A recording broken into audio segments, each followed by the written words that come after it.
So what's happening? What's new? I haven't talked to you in a while. It's been a little bit. It's been an interesting time for sure. I've Yes. been working at home now for about, God, I don't know if this is the third or fourth week. You kind of lose track a little bit, but just attempting to try to find some normalcy in all the craziness. But I mean, it's what should be golf season, and it's a get ready a ramp up to everything that will be coming in the fall for us. So it's been, I mean, I've been swamped on my end. How about you guys?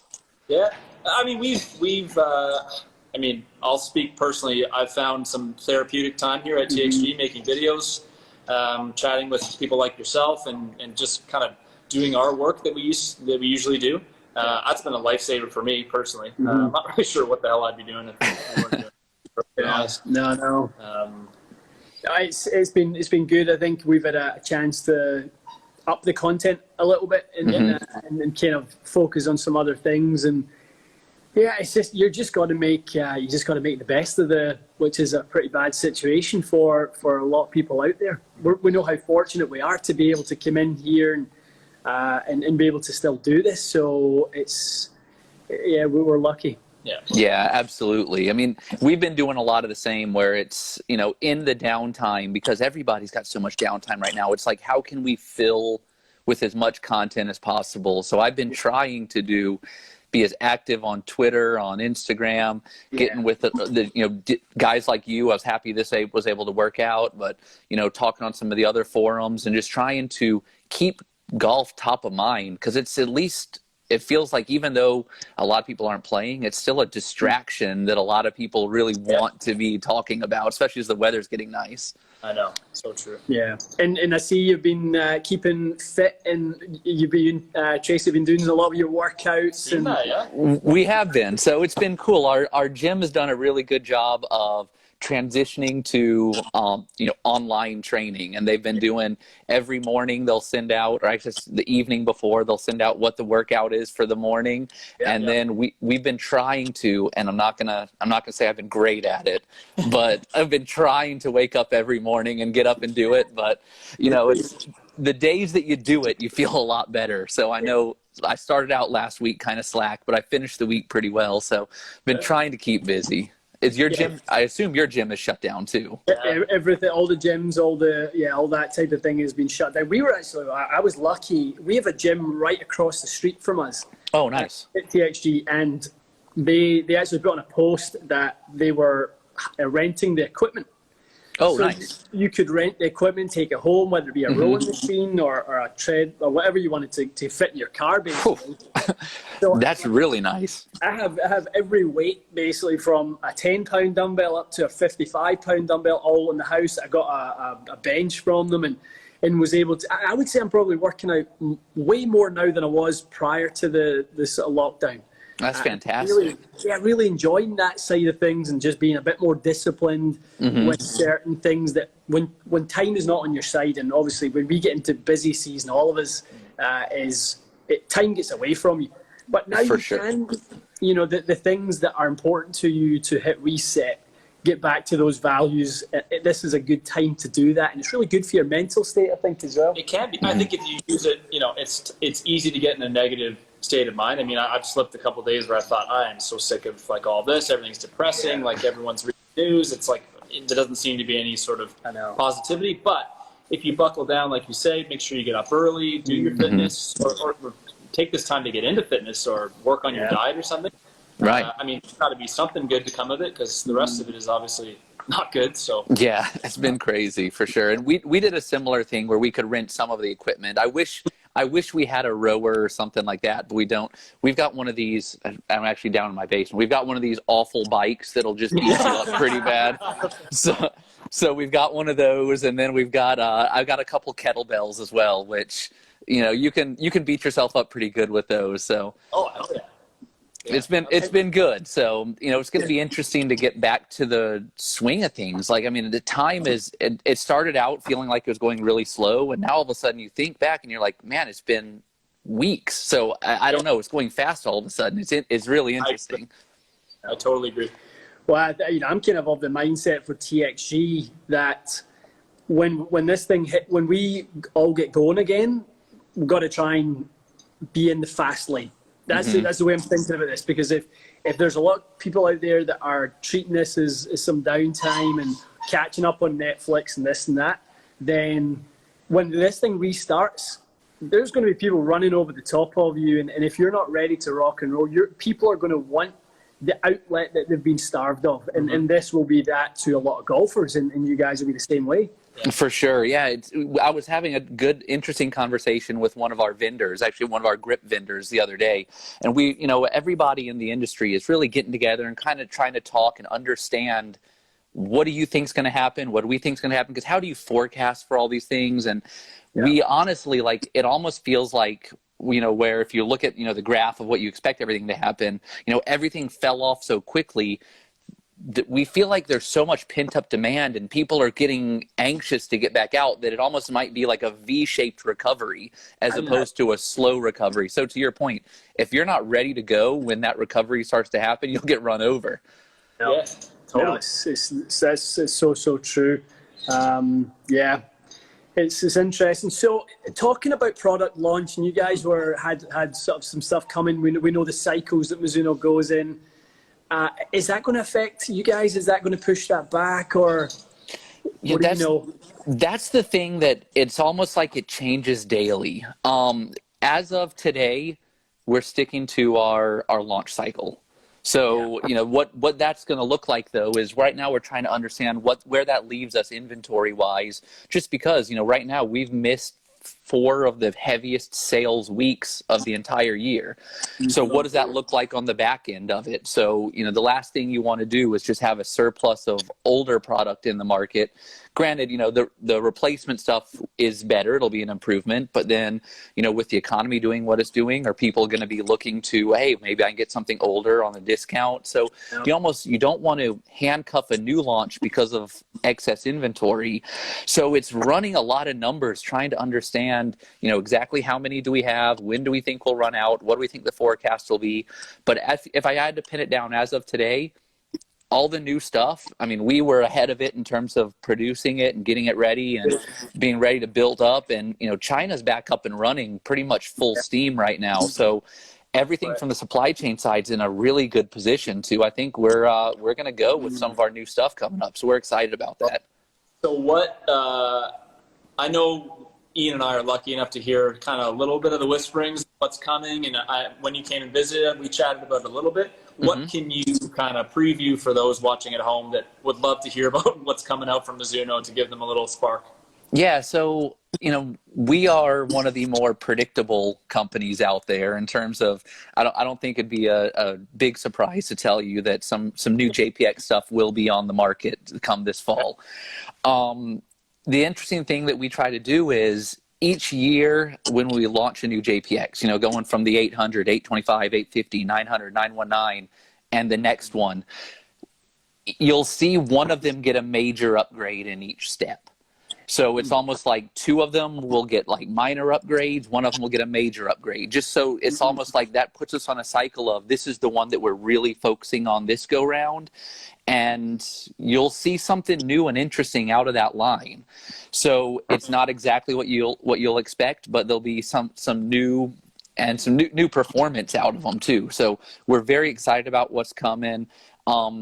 You might see something else new from us as well, in terms of a different direction you wouldn't expect on a product. So I can't go too in depth into that, but something that definitely looks different from Mizuno, but it's different for all of the right reasons. So we're excited to show that off too. So it's going to be interesting. I can't wait I can already picture you guys doing a test of it because it's test worthy. Love it. That's Well, we are still super excited, and we just got off of a phone call and we were talking about a trip to the UK, and I know we were chatting about stuff like that, and hopefully we can all still kind of get together and do a little bit of that stuff. And I'm just hoping this thing is obviously going to pass and everyone comes out the other side with as minimal sort of disturbance of their life and families as possible. But we're really hopeful that the great plans that we had in place with you guys for later in the summer, hopefully we can still do that. Yeah, and that's a discussion we need to have with all of us, everybody included, because it's a tricky thing because it hit us at such a bad time that it's like, what does all of our spends look like going forward, and what do all of our travel budgets and travel plans, and with everything shifted, we got to line all those up. So expect a couple emails to bounce back and forth in the next couple days actually regarding that. But yeah, I really hope that can still happen as well. I know. Definitely. It would be a highlight, that's for sure. Yeah, yeah, absolutely. We had some cool stuff planned, or have some cool stuff planned, I'll say that. So what has sort of, since we saw you at the show and obviously the ST200 line, what was the early feedback in terms of the wood line and in the putters? I'd love to hear what the feedback has been on putters. Yeah, it's been really, really positive. So to start with the ST200 stuff, we have the 200, the 200G, and the 200X. The 200 and the 200G were kind of replacements for the 190, and the X was a little bit something new. The early feedback that I'll say is if you look at like the ST200G in particular, we sold out almost immediately. Like the performance of that club with how low spinning it was in terms of like really taking it to another level. I know I wish in our big driver test that Matty had a left-handed G because I think we could. Think about that too. Yeah. Yeah. So movable weight from the toe. Yeah, it'd be good. It would be really good because that thing has really performed. So it's funny because we were butting up against some inventory issues right before all of this happened, but it's inventory issues for all the right reasons. The club performing very well. So the feedback had been really good on the G and the regular, and then on the X, it was something that because it was a new launch for us, bringing over a Japan spec to the U.S., we were very conservative on our forecast right off the bat, and again, it blew out our numbers right off the bat. So again, this is almost giving us a little bit of a chance to catch our breath. The tricky thing is, the wood market has always been so front half of the year heavy. Now that nobody's really buying right now, will that continue on to the second half of the year? And we hope it will, because we're in a great inventory position too. Now that when people start going to fitters, visiting guys like you, we're ready to perform, ready to build some stuff up, and hopefully that the demand is still there. And it would be a shame for all the new drivers, not just from us, but across the entire industry, to feel old before they even had a selling season. Yeah, that's true. Yeah. That's true. I mean, I guess part of it is like, hopefully it won't be like that because a ton of people have never even hit these clubs outside yet. I still think if I get to June and I see the Mizuno drivers at my club on a demo day, even though I've hit them and they're in the drawer here and we're here every week, I think it'll still feel new to me because outside, and I know not everywhere is seasonal, but I think still like the Masters happens, all these things normally happen. Those are the times of the year people associate with, maybe I'll get a new driver. And I know you do sell a ton in the winter, but I think it's just a new normal. Like, it's hard to predict, but I still think people will find it. Well, and what I really hope, this could be a cool thing for the industry a little bit, just in terms of typically if you look at how drivers sell, they sell in as finished goods, and you walk in and you go in and you see a million of them on the rack, and custom fitting, as important as it is on a driver, there's still a crazy number of people who bought drivers just because they walk in and they see a ton of them on the rack and they're brand new. Now that everything's been delayed a little bit, and now that they'll be on the rack, but then we also have inventory on hand, and our competitors I'm sure do as well, it's a great opportunity to do your research on a wood and really go out and test a bunch more and then get custom fit for it, as opposed to just settle for that one on the rack. So if anything, it could actually change the buying cycle for woods just a little bit, which it's needed to happen because the wood life cycle is almost moot. It went from, if you go back 10 years ago, it was a 2-year life cycle. Then it quickly became 18 months and then 12 months. And even though we call it 12 months now, it's really more like 6 months. So if that can get elongated, that could be really good for everything, for new product creation, for product development, how it comes to the market, for fitters being able to react to stuff that you guys are seeing on cycle to cycle, as opposed to having to be so far ahead of it because a new one's right on its heels. So we hope so there's gonna be some positives coming out of it. Yeah, I think that's a good assessment. Yeah, I mean, and even in the comments, I'm kind of watching some of the comments as they kind of flash in here, and I'm seeing a lot of people talk about the 2-year cycles, and you know, a lot of people like those 2-year cycles, and you know, understand the economics and stuff like that. One thing I will say though is about last year's line about ST190. We have a ton of people coming in now asking to hit a Mizuno wood. Yeah. Asking to hit it. That's different. So we've not had that in the past. Normally that's the one that we slip in there because we know it's a high performer, and there's maybe a price point difference, and you know, they could get a lot of bang for their buck. But when people come and ask for it, that changes the game a little bit. I think that's a complete shift in kind of like your customer's opinion of it. Yeah. We were actually, it's funny, we were just talking to, we did a Zoom call with Rick Shields right before hopped on.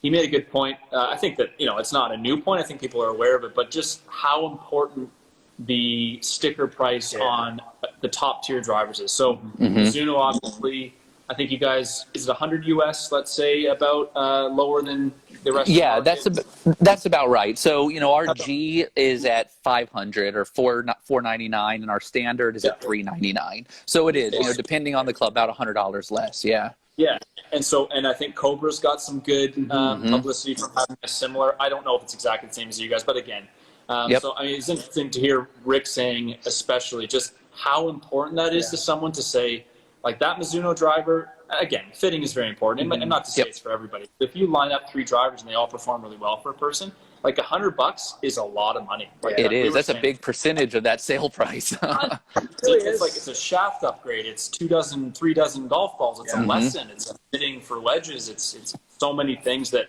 like, what I was gonna lead into as a question is, how important do you think that's been for you guys? Like you said, ST200G is like basically sold out right away, and the wood's doing well.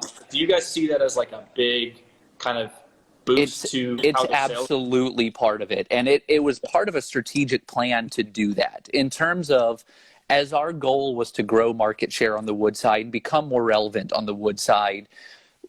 Our whole logic was, and I think it was Rick Powell from Worldwide Golf who said, and I thought it was a really good piece of insight from him, as he said, when people go to the wood cage or when they're in a wood fitting, you typically are going to hit 3 or 4 drivers. You're going to narrow it down to 3 or 4 right off the bat. You're going to grab the TaylorMade. You're going to grab the Titleist. You're going to grab the Callaway.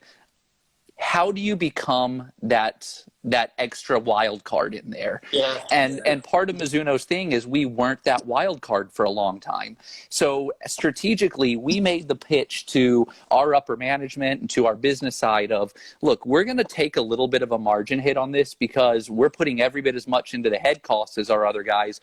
But we think that if we can actually sell it for a little bit less, then our overall quantity is going to make up for that lack of margin dollars. So it's, how do we become that wild card? So that was one of the plays we wanted to have. And that $100 price point has done that. And it's done that for Cobra as well. It got them into a lot of people's hands. So it was absolutely a strategic play that we did, and we think it's paying off, and it's helping us with market share. It's helping us for demand, and people actually coming in and saying, hey, I heard that thing is just as good. Let me give it a try. Yeah. Well, it's good I think it's good reinforcement. I mean, I don't think it would surprise us, knowing you and the company, that you guys didn't make a cheaper driver and then just sell it to us.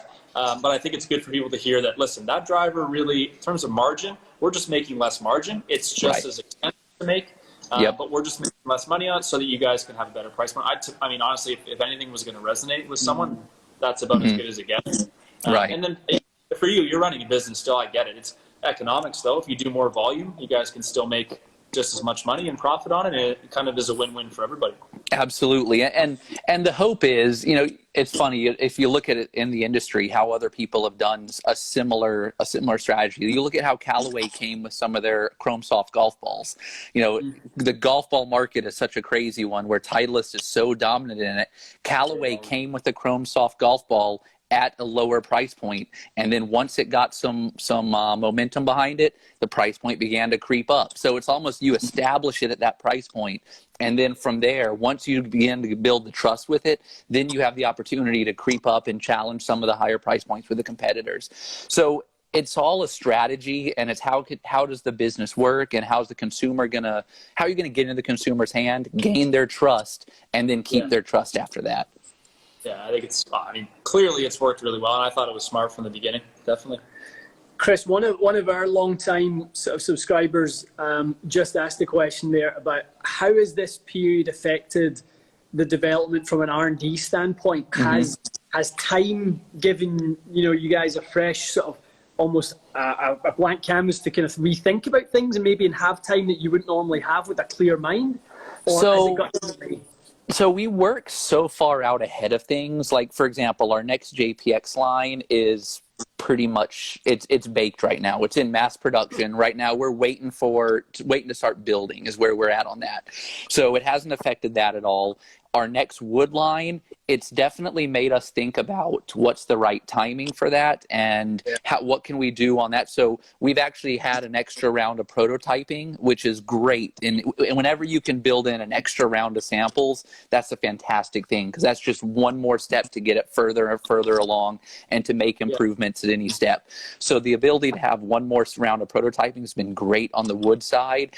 And on the iron side, it's let us test a couple things and test a couple of ideas that are a little bit different for us, a little bit off the wall. I don't know. It's funny actually. Keith Mitchell was on Barstool yesterday, or no, he was with Eric. He was with Eric Anderslang yesterday, and if you panned around as he panned around his house, you could see a box of prototype irons in his back that he was actually testing out. So it's given us a cool opportunity to test out prototypes with different players, ship stuff around, and it definitely has gotten more hands-on clubs that we would like to have because people are in more free time. So it's been great for the development side. Yeah, I heard that of a lot of people that there's a ton of testing going on, and the companies are taking advantage of that time. Chris, if you don't mind, talk to us a little bit about Shaft Optimizer. How proud are you guys of how that project has evolved? That's been really cool. And that's actually, I'll tell you about one of my projects I've been working on in the downtime right after. The original Shaft Optimizer this was almost 10 years ago, over 10 years ago, launched in 2009, has continued to evolve so much year over year. And the newest things with Shaft Optimizer, the wood fitting portion of it, the ball fitting portion of it, which is something new, it's been something that has allowed us to strategically enter into new markets. For example, like us bringing a golf ball to the Western world, which we hadn't done before. A lot of that was driven off of findings that we have off Shaft Optimizer, data that we had collected, some holes that we saw in the market, some things that we saw we could do to try to make a ball that performed well with our clubs, given how players deliver the club to the ball that's measured with Shaft Optimizer. So it's been really, really powerful for that. And one of the great things that's been going on over the last little bit is our retailers. If you picture, you guys are the exception with the level of product knowledge you have as a retailer, as a fitter. You guys are above and beyond like anybody. You know all your stuff. If you go into a lot of big boxes, which is where a lot of people buy their golf clubs because that's what they have access to, the level of knowledge is very hit or miss. So we've been using a lot of this time to try to train a lot of people within those retailers because they're still on staff, but their stores aren't open. So I've done a number of different conference calls with different retailers where we'll get all the shop guys in and try to talk to them about things. And then I've actually just right before we hopped on this call, I finished up a Mizuno training module that will launch out to all of our guys where they can really get buttoned up on all the powerful things that Shaft Optimizer can do. So it's 8 videos that you can watch. You can learn about everything, pass a quiz, and basically get an online certification. So we're trying to use this as an opportunity to better educate not just the consumers through talking to people like you, but also the retailers by talking to them on the back end. So because everybody's got a lot of time on their hand, it's a great chance just to be as face-to-face as we can. I was on an industry call last week with one of the shaft vendors and just various businesses and different things. And one of the guys said that he had been on a call with you guys as a Mizuno retailer. Mm-hmm. And he said it was one of the best learning experiences he's had. That's great. He absolutely loved the fact that these things are going on right now. And I think there's going to be certain things that come out of this this situation, as unfortunate as it is, but the ones who really care about their customers and clients are going to shine through in this whole thing. And I think that's something you guys have done a great job with. Yeah. You're totally right. You can see it's almost like, if I had to take all of our retailers and rank them all, the top ones are the ones who've reached out. The ones who do the best and the ones who fit Mizuno the most are the ones who've reached out and said, hey, let's get more information. Like, you can tell the quest for more knowledge and the quest to be better. So it's reinforced a lot of the things we thought we knew, but it's all true in terms of the better fitters are the ones who want to continue to learn and don't assume they know stuff and don't assume they're better than everybody. Like, it's that constant quest for knowledge. It's been quite amazing to see the amount of content that's come. I think these Insta Live sessions, they're the best. They've been incredible. And yeah. I love seeing people really put themselves out there and go on and, reach out to people in the industry. I was fortunate to do a couple, with a great friend of mine, Andrew Rice, and some other people. And it's just brilliant content, helping people get, smarter and keep them somewhat entertained at the same time. For sure. Also nice to talk to someone that isn't over your neighbor's fence or right. Nice to see some faces you haven't seen in a while. There's some normalcy to this type of thing. To us, communicating feels a bit more like normal life, because we would be doing that type of thing. Well, we probably would have been seeing, well, I hope we still can, but we would have been seeing you late in the summer for the product release. So, yeah, I mean, I think Instagram Live, Zoom, all these these things that were in place, it's good that they're sort of getting so popular, because they're such a great tool just to keep your life a little bit more normal than it could have been. Well, and me and a couple of friends did. Actually, I got one of my great friends who lives in Nashville reached out over the weekend and basically said, what are you doing on Saturday night? Because nobody had any plans. So we actually did, and I'm sure other people are doing this too, but we did an online trivia game. And we had, I think, 15 people, all my college friends, wives, families, all got together at 9 o'clock on Saturday and had a 2-hour trivia match through Zoom, where you went into breakout rooms and discussed questions, and it was an absolute blast. So the embracing of the new technology has been awesome. And honestly, I think it's hopefully a lot of this bleeds into what's the new norm, because the fact that, if there's questions that pop up, we have something we want to share, why wait until we're face to face? This is there's so much value in what we're doing right now. Let's keep it going.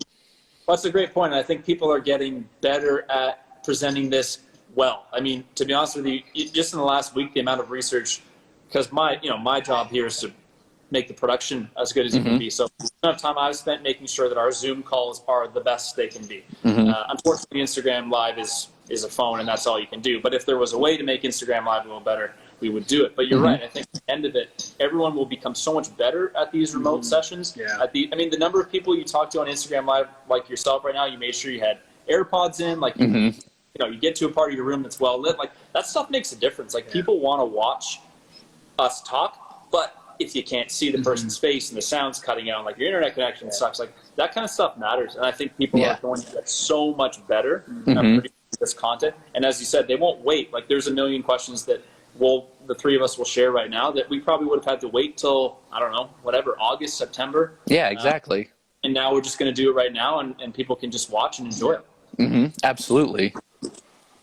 So what is in the bag for you currently? What are your 14 sticks? So right now, so I started out, we'll start with the driver. So I started out with the ST200G.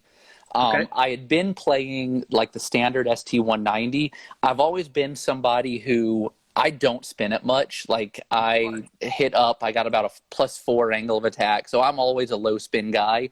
And I put the G in because even though I knew it wasn't fit right for me, like, it was so low spin, but during the winter when it was really wet, I was able to actually get some that were spinning so low that I actually were able to get out and release a little bit. So now that it actually is normal conditions, I realize how unoptimized I was. So one of my buddies was actually making fun of me because I was using the such poorly optimized club that it was way too flat a trajectory. So I've switched to the standard ST200, which is awesome. Really like that. I still have the ST190 3-wood and 5-wood. I play the standard one, Chris, or the tour or the standard? The standard one. Again, because I don't spin it that much. It's like the standard one was a little bit too flat for me. So I actually play the bonded one because they spun just a little bit more. And, you know, ultimately, if I'm hitting a 3-wood, I want it to be more under control.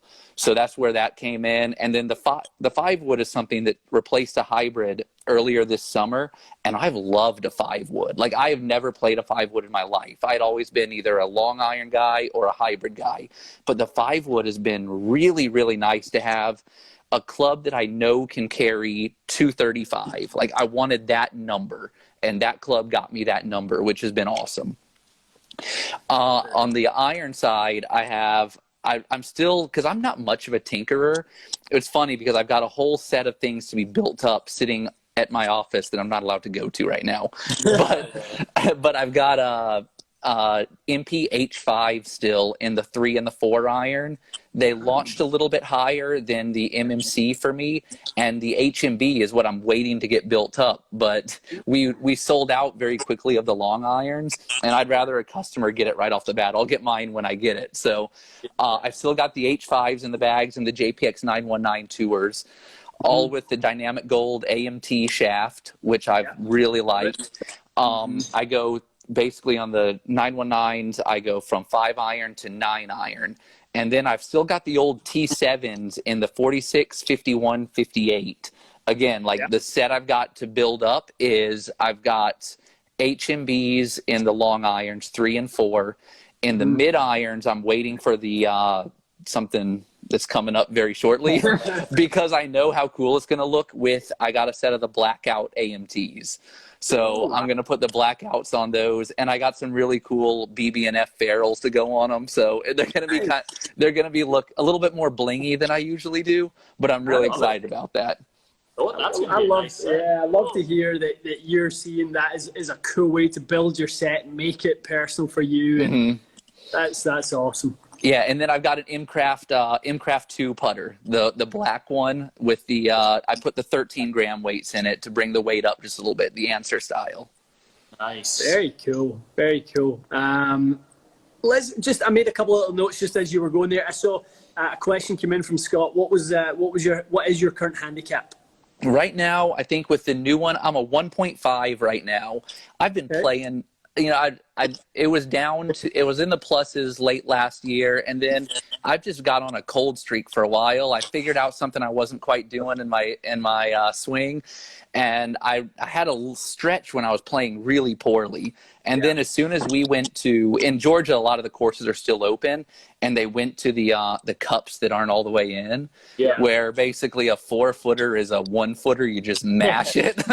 It's amazing some of the numbers you can shoot like that. So the handicap's dropping quickly. But what's cool is with the new World Handicap system, even though the hole got higher and everybody's shooting lower numbers, then the scores at the end of the day would adjust slightly up more. So it's like there's the adjustment to it that's made all of these new playing conditions really not affect anything.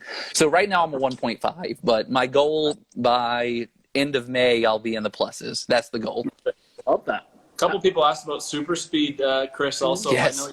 I knew you were doing it. Can you still do it? You're still doing it in the house, or? I am still doing it. So yeah, I was just very curious about it. Just in terms of, I talked about finding something in my swing that wasn't working. Felt like I wasn't hitting the ball solid. I wasn't hitting it anywhere.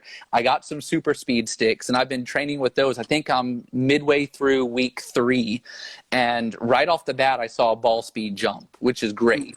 So it was really cool to see it so fast, but then I know there's like that plateau phase, and I'm plateaued, and it's frustrating the crap out of me. Like, I don't want to plateau right now. I want to keep going. So I measured my head speed or my ball speed right off the bat was at like 153, and then I hit 159.5, 160 the other day. Wow. So I'm happy about that. I would love to get to 165. Yeah. That's a goal, like a long-term goal. If I could ever get to 165, then I think I'm long enough to play wherever. Of course it would be, yeah. Yeah, tour average, right? Basically. Yeah, I watched something from Sasho McKenzie the other day where he was talking about speed acquisition. And, you know, I kind of came in here the next day and kind of thought about it a little bit and applied it to a couple. And I live around like 162 to 164. And literally within 5 swings, it had 170 on call. Oh, wow. Okay. Yeah, just a change about how he talked about the sort of increasing pressure on basically the left pec. And he loves the swings that basically where the body's moving into the lead arm and how it sort of creates and stores a little bit more of that chain of energy. And it was really interesting to then go and apply it the next day. And I saw that 5-6 mile an hour jump that I don't normally have. Yeah. So sending that to you because I think you've got 160 and the 65 in the locker. Okay, let's get this. Yeah.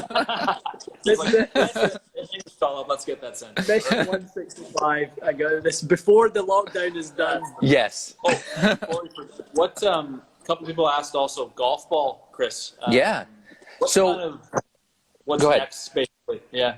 So, you know, in terms of like my playing the golf ball, I've been playing played the RB Tour X for a while, and then in my quest to knock spin off for no reason, when I went to the G, I went to the regular one too. So I don't know what I'm doing, but we're deep into the testing of next phase of the RB Tour.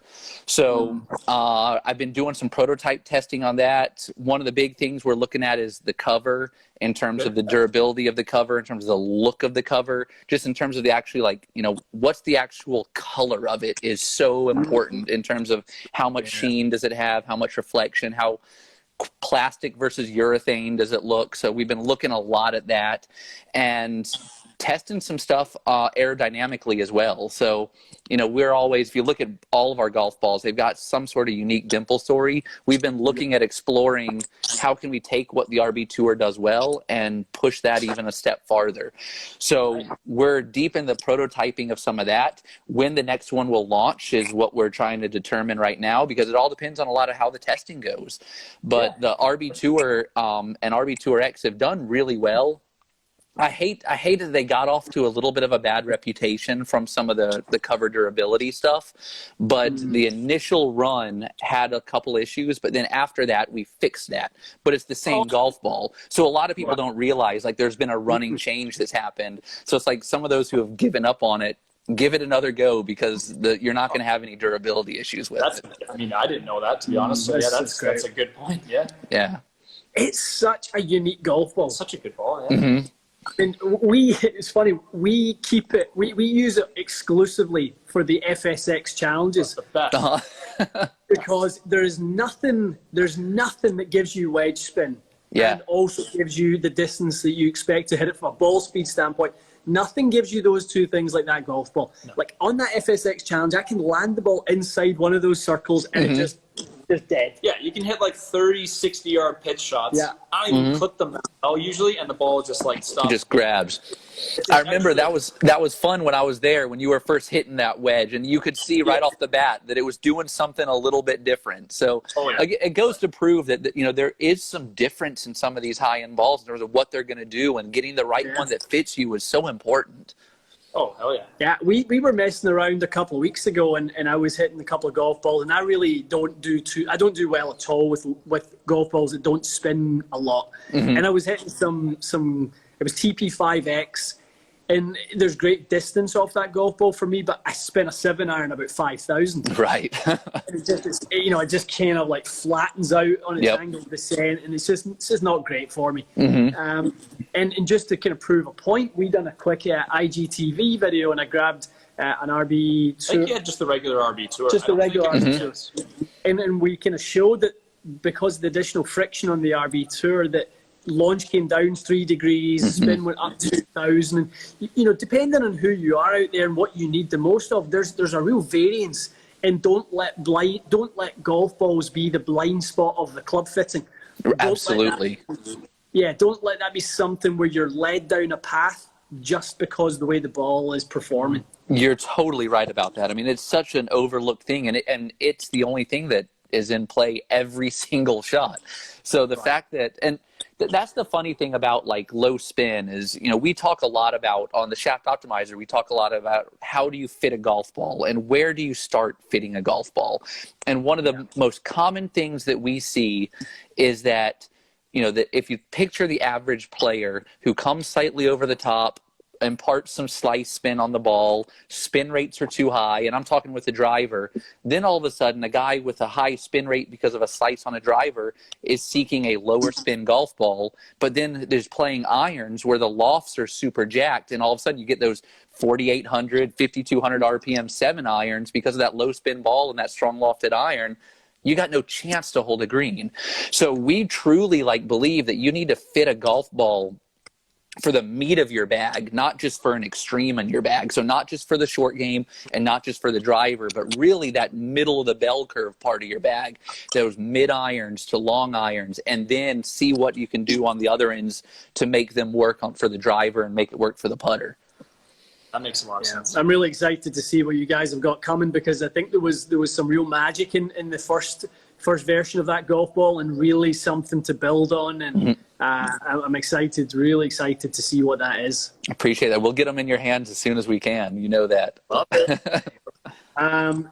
Just on your iron set, talk to me a little bit about AMT as a concept and what you think about that. As for people who don't know what AMT is, ascending mass technology, where you start with lighter shafts in the longer irons and it progressively gets heavier as the iron gets shorter.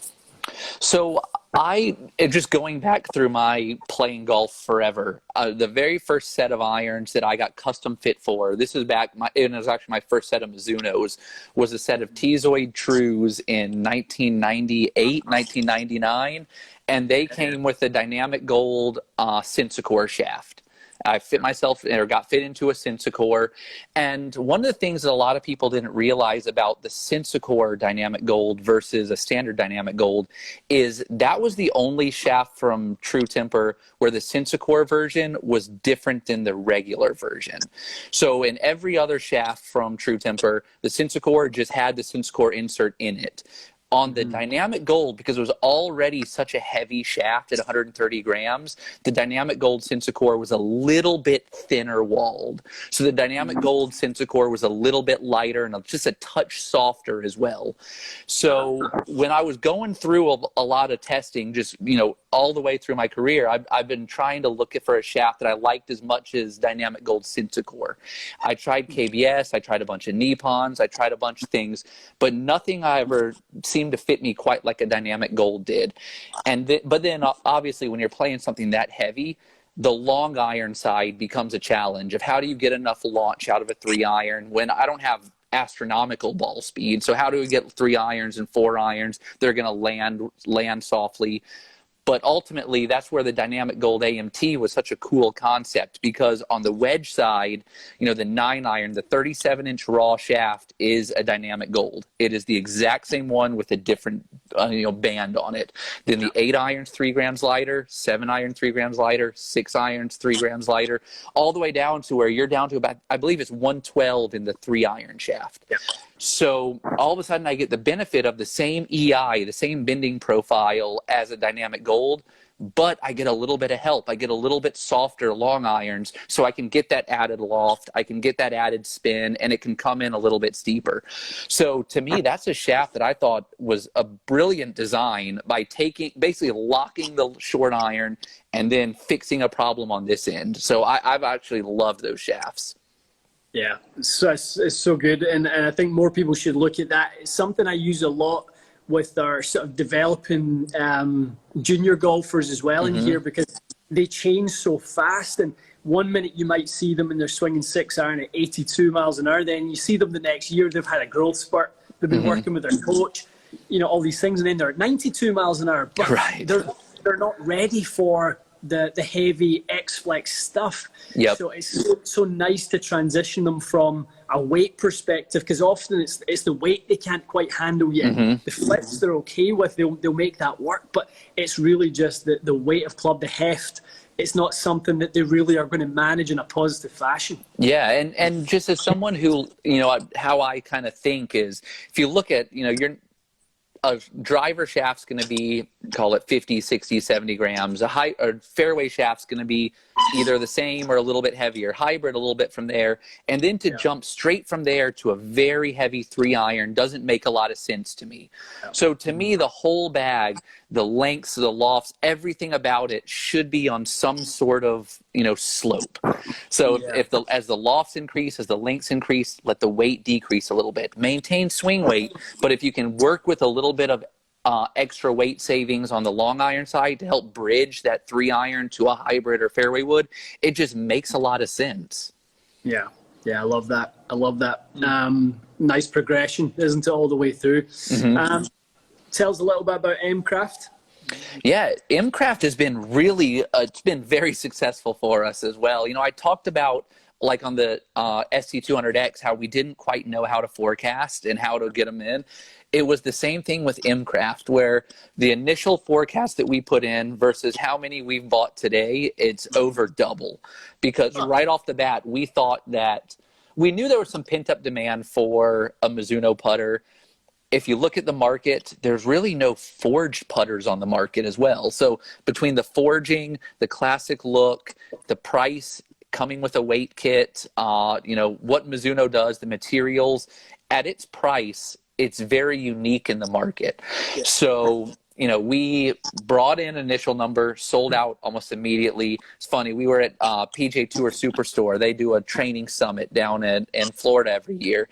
And the retailers, it was like that was the biggest buzz there, was the M Craft putters, to the point where they wanted to buy a lot more of them because they knew everyone was so excited about it. So it's been a very successful launch for us, and we're going to continue on with that. And you may see some new shapes that are a little bit less crazy traditional, but nothing too funky from us. Like, you're not going to see us do anything out of this world. Still something that looks very M Craft, but can get a little bit more extreme than the ultra traditional we did right off the bat. Yeah, that's great. Yeah, it seems like something that, you probably felt it. Like, people were probably waiting for that in the North American market, Chris. Mm-hmm. Like, I love the Mizuno putter. Like, Mizuno irons feel so good. When can you guys kind of make that happen in a putter? So I'm not surprised. They look great. I'm not surprised to hear they sold out that fast. Well, I have a follow-up question as to how is yours doing after the 14 Club Challenge? Well, I tell you what, I was going to say, people cannot underestimate how good that club is from 140 yards. He just feathering fades into the green all day. You should have seen it. I was hitting the club off the tee, and then Matt went over into the bay next door. And then I start hitting these things, literally hitting these cut putters off the ground that are catching the green. Yeah, he was hitting off the turf when I was like, oh, God. What's going on over there? What is going on over there? How are the specs? How the specs stay on them? Did it hold? Tremendous. They're still tremendous build quality. It was working today. He made a few putts for playing virtual Pebble Beach. So nice. Yeah, I've been really enjoying it in sort of just the look and feel really suit my eye, and I knew that. So I've got a build in my mind. So I'm going to stay with M Craft this year. I'm going to go stay with the Type 1. I'm going to go with the Blackhead though. Nice. I reached out to Mr. Caldwell, and I said to him the Blackhead, and I'm going to put a stability tour in there, and I think I'm going to put a Garson quad grip on there, and that's going to be the putter for me for the foreseeable future. You think he's given it any thought? Yeah, exactly. Well, as much as you guys try to learn from me, I want to learn. Tell me about the stability shaft, because I want to know some about that, because we got a couple samples in. I haven't built it up yet, but that's something I'm very curious about. Well, I think the initial line was good, from a performance standpoint. There were good elements, but there were also a few elements of it as well that unsettled people, which was maybe a little bit straying away from traditional feel. The look of it, obviously the non-taper nature of the shaft, a lot of people were a little bit uncomfortable with that. But talking to guys who are doing deep research in this, one thing that has been exceptionally difficult to control is basically dynamic loft and putters. There's a lot of fishtailing goes on with the head, especially as your motion gets a little bit more abrupt on longer putts. The consistency of that delivered loft is one thing that even an iron can't replicate.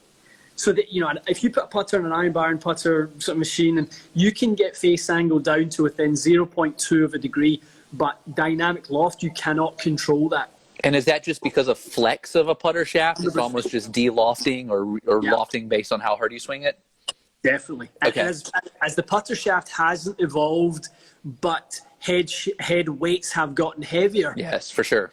Obviously, the load on that shaft changes, and the sort of variability of the player to player, whether it's, you know, they have a short Brandt Snedeker type stroke or a slightly longer sort of you know, Tiger-like sort of even flow to it. Yep. It changes the delivery. So, I think there's a place for it. There's definitely more testing, I think, to be done. But I think I just love when people are open to the concept that the shaft that goes in a putter as standard, there might be something more out there and better out there. Well, and the center of gravities vary so much on a putter, just in terms of the distance from the shaft axis and the depth of them. There's so much variance that to find something that's going to deliver a consistent bend and flex, it makes a lot of sense engineering-wise. Yeah, I mean, that's something I say to people all the time. And if they bring me a mallet and a blade into the fit, I make a point of making sure that they hit both, because I want them to see that their 3-degree lofted putter is exceptionally different when you get that CG deeper into the head. And, you know, we're not just talking about loft as a static sort of variable. You know, we have to understand the implications of changing CG when it comes to putters. So absolutely. But I think the one thing, again, we probably don't even understand. We can measure some things in Quintic, but what are the real life application of some of these launch and spin characteristics? You know, I've heard other companies talk about it, and, you know, sometimes too much forward roll, which is, I think, sometimes what too many fitters seek is the goal of the putter fit to get launch and spin. That might not work well for every player. Yeah, you're exactly right on that. And, you know, you can picture it's almost like if you over-release one, you get that what almost feels like a hooking putt where it's releasing too quickly. Not everyone controls a putt like that. So there's definitely something in terms of how does that fit you and what's proper for a given person, what they're looking for. It's almost like you almost might need to start looking at launch windows for different people, but like putter launch windows, which sounds weird because you don't actually see height differences, but on a more microscopic level, there are height differences. Yeah, that's exactly it. I mean, you know, I think the guys at Quintic do it phenomenal, and Paul Harane's been doing some webinars on a Monday morning, and, you know, he's really getting into talking about, you know, that type of thing. So you've got sort of the launch angle, but you've got the flight path of that golf ball, and how kind of they are slightly different, and, you know, just different variables like surface and things like that. And it's just, there's just so much more to, I think, digging to be done when it comes to putter fitting, and more for us all to learn. And it's funny, we were having a discussion. This was right before we broke for the quarantine, building our own, you know, putting studio and robots and stuff like that. Because what you see from our initial launch is we went very conservative with them. Like, there's nothing.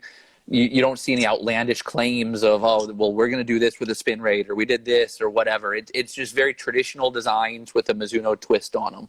But as we continue to develop the putter market, you know, you want unique technologies. You want to take the data that you can now collect and see how you can apply that to make a better product. So that's one of the things we're talking about now, is how, you know, making our own putter robot and measuring, and how can we apply the mounds of data that we can collect. Yeah. Would you ever see like a JPX putter line? Like, that would be kind of interesting for you guys. Yeah, like your M Craft is sort of a very Jersey thing, and then the JPX line is a little techier, maybe a little bit more sort of less traditional. We've gone away a little bit from the MP and JPX on outside of irons. Like, for a while, we were very heavy on that in terms of, like, you had an MP and JPX driver, you had MP and JPX wedges. We kind of tried to separate them a little bit, but the philosophy is there. You're totally right about like the philosophy of what the JPX is, and in terms of being a little bit less craft, if you will. MP is very craft, and that like the Mizuno, the M Craft right now could very well be called an MP putter, but yeah, you could. We've definitely talked about, and we've done some putter designs that are a lot more extreme in their weighting and extreme in their look, and it's almost like, whenever we're entering new markets especially in the States, it's like, let's dip our toe in first and do it in a very Mizuno way before we go too far outlandish. Because it's like the second we get outside of our comfort zone, the Mizuno guy can get a little bit so. But no, there's definitely something there. Yeah, nice. I think people will be happy to hear that. Yeah, no, it's awesome. Well, pal, we really appreciate your time. Absolutely. Yeah, I love it. No, anytime, and I hope we can do this more, and this can become a regular thing. So I think we'll definitely get you back on in the near future. Promise it won't be late time, and I'm sure there's always more to chat with you. Well, I'm excited to hear what Rick had to say too. So I'm looking forward to seeing that talk. It was a really good conversation. Yeah. He's the master at his craft, that's for sure. I mean, content. There's no one does it better. And a few people I've seen that in the questions are asking about the speed tip, or the guy from who I was talking about was what I saw the tip from. Sasho Mackenzie, guys, is the names. You'll find it's on actually Andrew Rice on his YouTube channel. Yep. Go to the episode with Sasho Mackenzie. It was one of his sort of learning live sessions that he had. Lockdown learning. So it's on Andrew Rice's channel. Sasho Mackenzie is the guy, and so many people could benefit from some of the kind of fundamentals with regards to speed acquisition. So left arm into your pec, right? Left arm into left pec. Into the pec. All right, I'm doing that tonight. I want you to send me that screenshot when you hit 165. I can't wait to see it. Absolutely will. I love it. Thanks, Awesome. Chris. Awesome. Thank you, guys. Yep, and thanks for all the great questions. Always great to see you. Everybody keep safe, and we'll see you soon. Buddy. Yeah. See you soon, bud.